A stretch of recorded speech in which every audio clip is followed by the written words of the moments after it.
The second time, however, it came back in 7 years because I had a surgery on my myectomy, which only removes it. There's no cure. Surgery never cures anything. Y'all know that. And so when I got them again, they grew larger, they gave me a lot of pain, I had a lot of bleeding. I ended up being anemic, very weak. I ended up being 20 pounds heavier because the tumor got so heavy.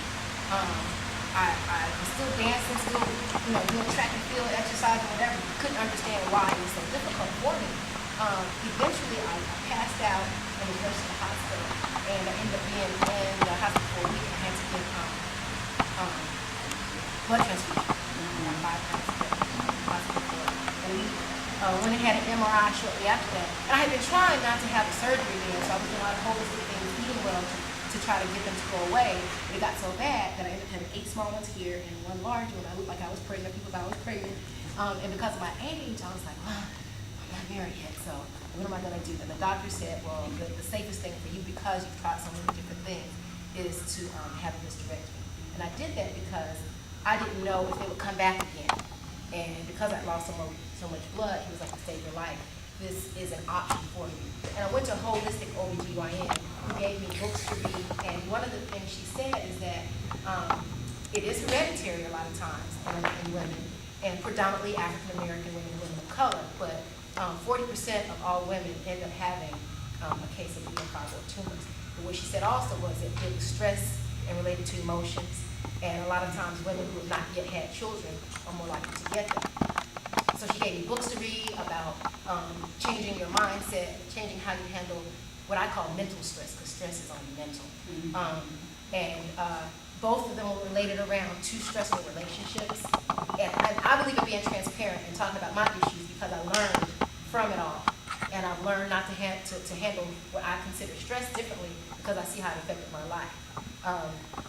After I had the surgery, I recovered quickly. I hardly felt any pain. I didn't have to have any medication, thank God, the second time around, because I had been working out. Even though I wasn't at full capacity, I was working out. Because I had been, my recovery was much quicker. So that's one thing I want to share. However, I was feeling so great that I started walking around and running up the steps, just doing my day-to-day thing, not even exercising that much yet, or at all, actually. And I ended up bleeding again. And that's not supposed to happen when you have a hysterectomy. So I rushed back to the hospital. This was 4 weeks after my surgery. I had obviously ruptured an artery. So then I had to have a UFE procedure, which is a uterine embolization, which is to keep you half awake.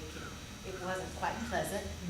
So that put another 2 weeks of recovery. Y'all are shaking your heads. I'm sure when I tell my story, other women have gone through similar things. When I was dealing with my uterine fibroid tumors, I had to buy clothes twice a day sometimes. I would rush home and jump right in the shower because that's how bad it was. I had clots that were as big as a peach a lot of times. And this was for about 2 years. And a lot of people didn't know. My mother and father, because I was living at home with them. And thank God I was, because they were able to take care of me, and they were also rushing me to the hospital. My iron was low, and so, usually I was just popping iron, tapping. I didn't know that I, was anemic. When they rushed me to the hospital, my blood level was down at 4, and a typical level for your iron should be 12. So they were like, you could have had a stroke or died. So I thank God for my life, but I say all that not to just shock you all and to be graphic. We've all been through a lot. People look at me, and I'm 45 now, and they think, oh, my battle was not with weight, it was just with health and taking care of my stress life, my mental life, my emotional life. And so a lot of times we don't realize when we are overweight or underweight or not feeling energetic, when our intimate life with our significant others aren't up to par. A lot of it's related to our thinking.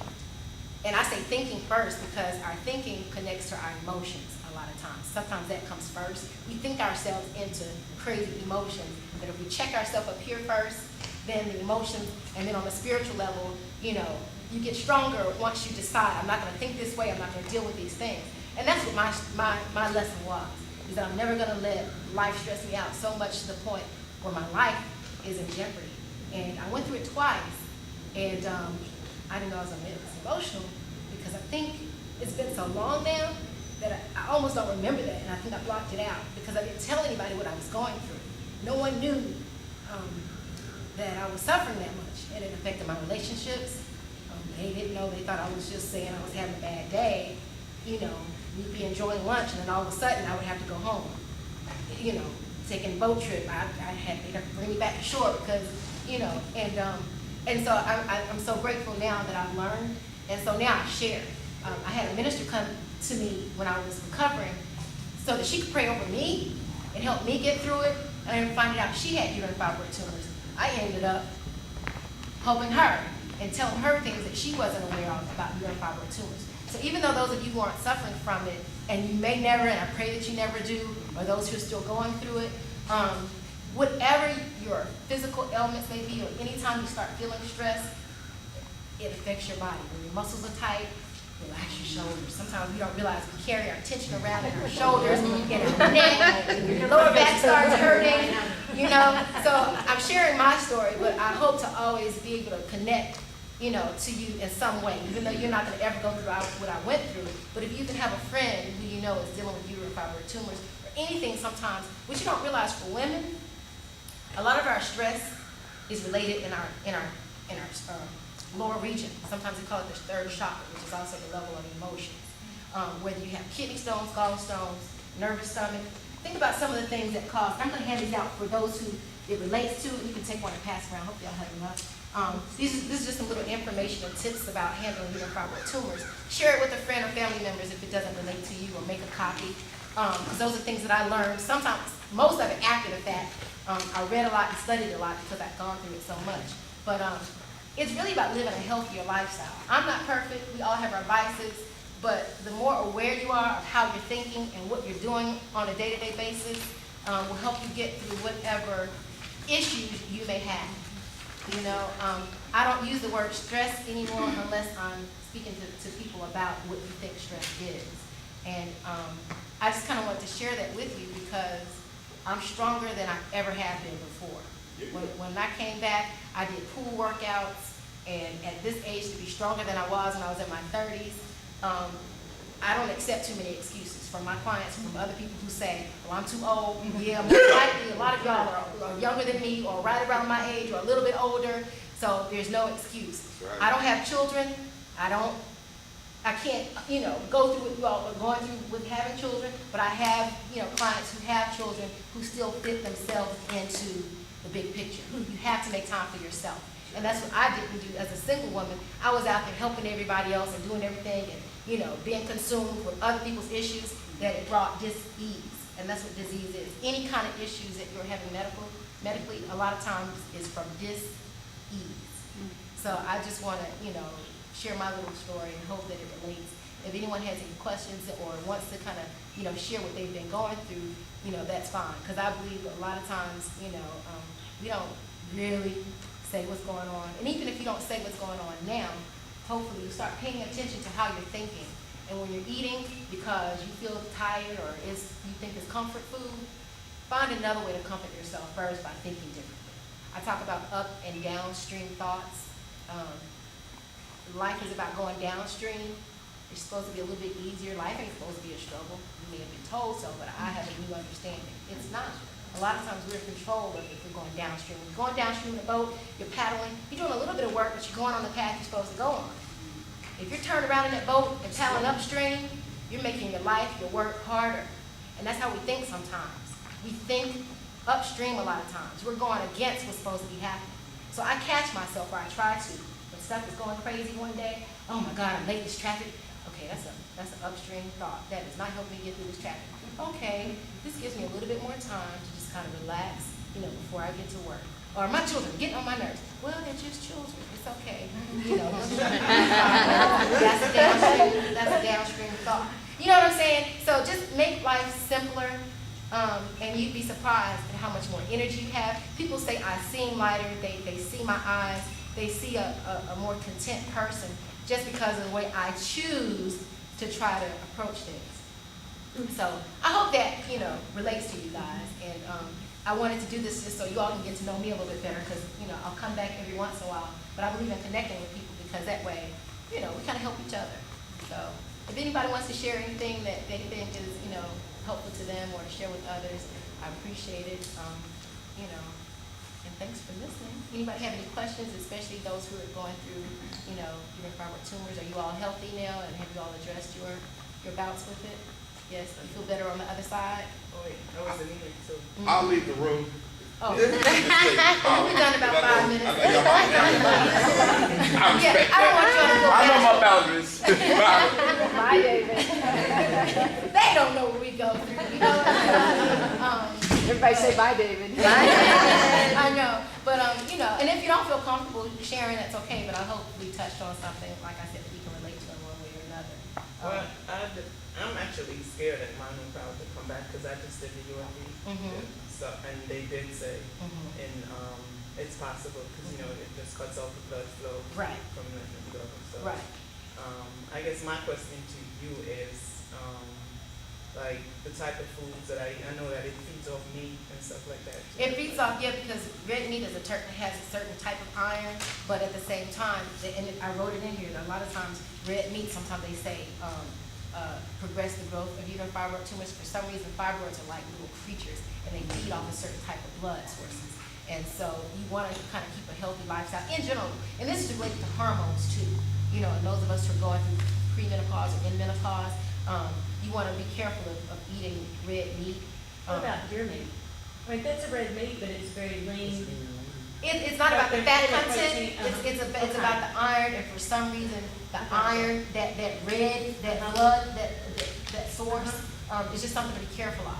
So yeah, you want to keep your fat content down, but it's about that red meat for some reason, as far as hormones and Yeah, it's I've been doing gynecology. Thank you for putting your medical into this. Fibroids grow in response to unopposed estrogen, so you got to be really careful about your dairy products, your meats. You want to make sure you get meats and dairy products that have not had no hormones, because we're seeing a lot of So you issues. need organic. Well, just organic is a thrown around word. So it's not. But you want something that says no hormones, Right. and that's why girls nowadays are getting their periods at 10 and 11 because of all the hormones in all our foods. I limit my chicken. And your vegetables, you want them not genetically altered. And that's the other thing is we see fibroids. You were thin, but we see fibroids a lot in heavier women because your estrogen is made in your fat cells, and so you've got a lot of unopposed estrogen. So we see bigger fibroids and more fibroids in heavier women too. But it's nothing like you can't take more testosterone or anything like that to make it. And the thing is, you've always I don't have them. I'm just asking but when because you I'm think wondering about if you would have just more. for menopause, menopause and for fibroid tumors. What I read and found out, and you can kind of back me up, is everyone's estrogen levels are different. So there's not one pill, so to speak. You can't say that, because I had a problem, processing estrogen. So I think it's a matter of, Well, one thing you can do is take progesterone, which then you don't have unopposed estrogen, you have opposed estrogen. But it's still the biggest thing, when I see women, heavier women that have fibroids, is you need to lose weight. Unfortunately, you're in that cycle, but it's, just not putting extra hormones into your food and genetically altered, things, and processed food and that kind of stuff. And you mentioned that, it just made me think I had another book to bring. There are 2 books, and one is called What Your Doctor May Not Know About, May Not Tell You. I left out the word tell you. It's supposed to say what your doctor may not tell you about fibroids. And there's another book about hormones and the whole thing about synthetic hormones. And I mentioned that because even though you may not be dealing with fibroid tumors, You want to get natural hormones. right, the same nutritional lifestyle habits you want to think about when it comes to that balance. Soy is great. But not too extreme, thought right? Or soy was certain, not not the process. Not But you processed. said that's all not good for processed. menopause and all that kind of Things stuff like too, right? I mean, if you do all that. Whole natural foods, right? Yeah, get it in your food. We don't see a lot of Asian women living in Japan and China though. They don't have menopausal symptoms, and the reason is they have so much soy in their diet. But it's the natural whole source, so you have to be careful. Any kind of, and that's the whole thing, the whole processed food, refined sugars. I found when I was, into my whole bout with fibroid tumors, I could drink one drink and the blood would flow. You know what I mean? So just, for all women, I think the whole foods, the fewer processed foods are just gonna help us overall as we age. Yeah, I was told to sometimes kind of take a few weeks on and off, to be careful of too much soy, or is it still just processed? Yeah, I'm not, in the medical literature, I haven't seen anything in regards to that, so. Okay. So we should incorporate soy. I'm So you 16 have- and 45. you have to I'm worried about assess menopause. the I just don't want it to come Just around. processed. I'm believing Trying to promote that menopause. I was told like the cheeses, sometimes the way the like tofu may be processed, may. See, I don't Maybe do go. the meats, I don't do the Exactly. meats, the cheeses, I just do the soy milk and tofu and edamame and soybeans. So that's kind of long, kind of what I read Yeah, about how to yeah. eat. Well, first I just don't even like to eat. I mean, I just do the silk, and my kids drink it, and, the thing you want to stay away from hormones, black cohosh, Yeah. that's, I don't even know what that is, so I'll be. It's in a lot of It's in a lot of it's a herbal supplement, it's in a lot of the, over the counter, It's funny that she said that, 'cause I got So say, if I can't pronounce it, that means I'm not eating. Right. she had it just corrected me. She's Or on knowingly. 44, Right. but she's going through the hot flashes, and somebody recommended the black cohosh to Yeah, there's tone been down some liver the failure with, liver and kidney flashes and failure. stuff. Yeah, that may It works, but hurt against. what it does too is it converts to estrogen in your body, so you might as well be taking estrogen, which has been studied, and the FDA has controls over it. Yeah, I've heard contradictory. Yeah, I don't I recommend guess- black cohosh to any of my patients. If Yeah, I'm I've gonna, heard. I want them to be on something that's been studied and, Now I've heard positive effects from But some now we know who to go alternative to. We know who our Yeah. go-to Yeah. is. It depends. I must smell really glad because he just keeps laying it on. Had several surgeries down, finally had a You know what? I ended up doing the bioidentical hormones because of, menopause, and I've been doing it for about 5 years. They're pellets. It's inserted under the skin to help balance it. They work for me.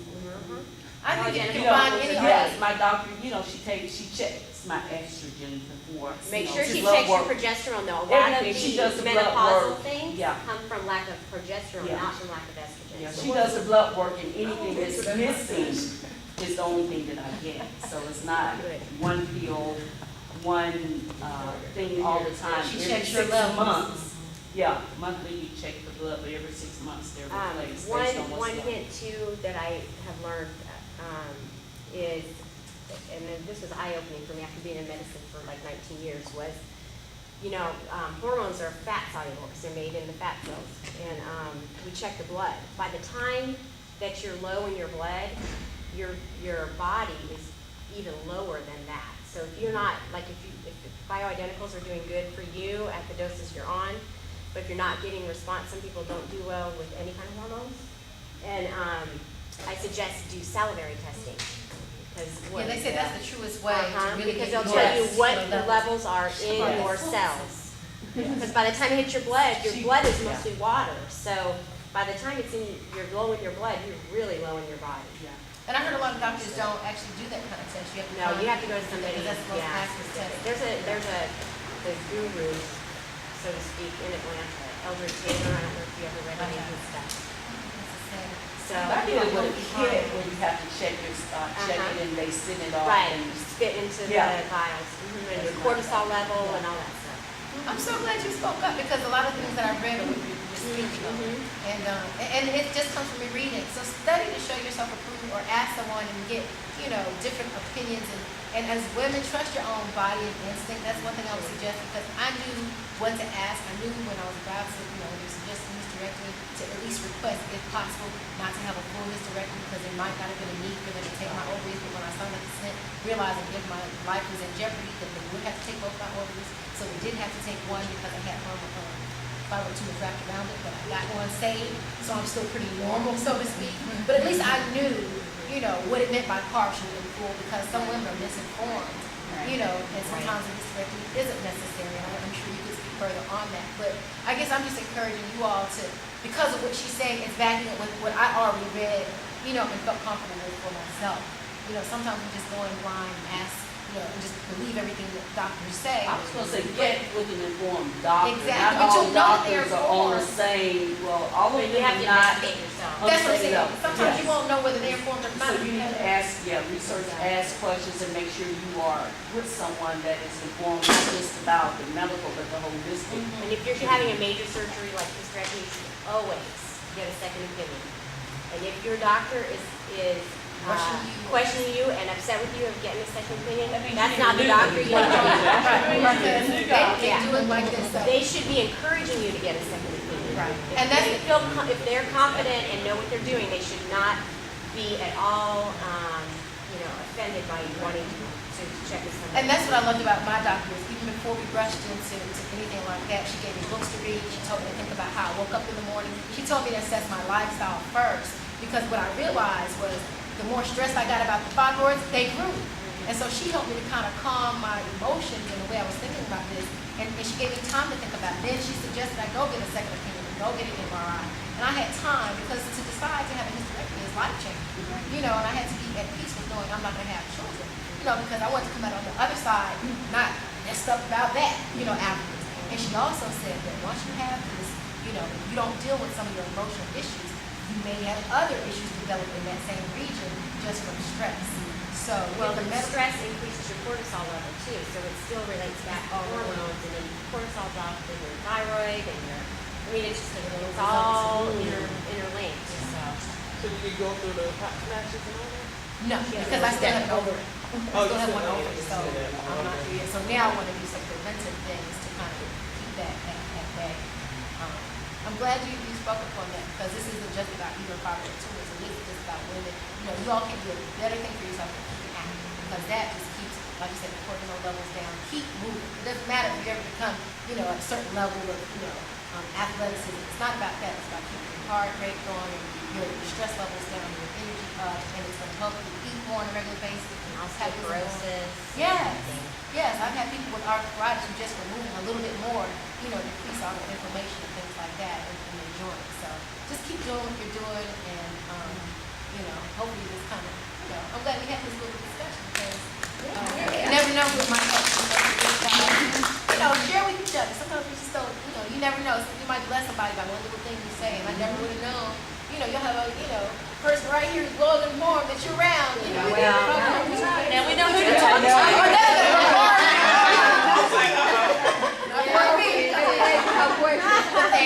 Daniel's like, I quit camp now. With that said, here's a segue.